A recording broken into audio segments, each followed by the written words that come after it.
Isang hating gabi sa Forest Hills, Cebu City. Isang sigaw ng saklolo ang bumasag sa katahimikan. Maya-maya, dalawang lalaki ang nakitang may hila-hilang itim na garbage bag. Isinakay ito sa compartment ng sasakyan at mabilis na humarurot sa kadiliman. Ang biktima, isang medical student na malapit nang magtapos. Ang sospek, ang kanyang asawa, isang makapangyarihang leader ng relihiyon at supreme master ng higit 1 milyong tagasunod. Pag-uusapan natin ngayong gabi ang madugong manhunt kay Ruben Ecleo Jr., dating kongresista at leader ng Philippine Benevolent Missionaries Association o PBMA. Si Ruben Ecleo Jr. ay hindi ordinaryong tao. Siya ang Supreme Master ng PBMA at nagmula sa makapangyarihang pamilya sa Dinagat Islands. Noong January 5, 2002, ang kanyang asawang si Alona Bacolod ay naglaho.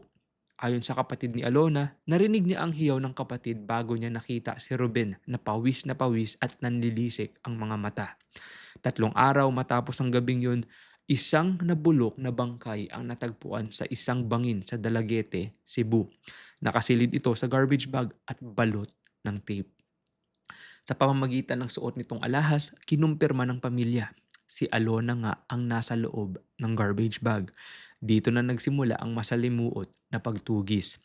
Noong June 2002, isang madugong shootout ang naganap sa Dinagat Islands ng tangkain ng 200 pulis at sundalo na isilbi ang warrant kay Ruben. 16 na tagasunod ang namatay dahil ginawa nilang human shield ang kanilang mga sarili para sa kanilang Diyos.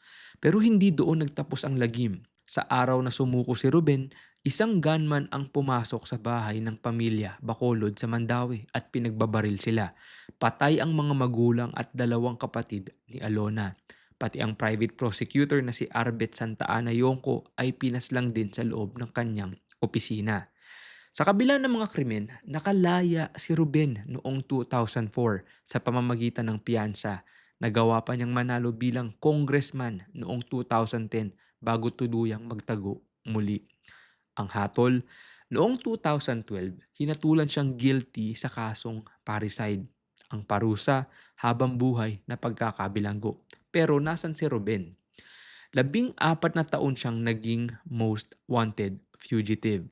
Noong 2020, sa Angeles City, Pampanga, natagpuan ng isang matandang lalaki na nagngangalang Manuel Riberal. Siya ay kalbo na, bungi at hirap na makarinig. Siya ang dating makapangyarihang Supreme Master na nagtatago sa panibagong pagkatao. Hindi umabot ng 1 taon sa kulungan. Pumanaw si Ruben Ecleo Jr. noong May 2021 dahil sa sakit.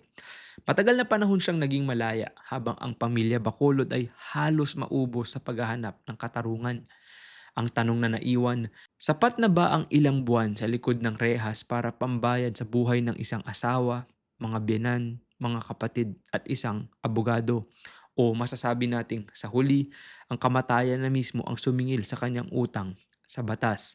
Katarungan nga bang matatawag ang nangyari kay Ruben Ecleo Jr.?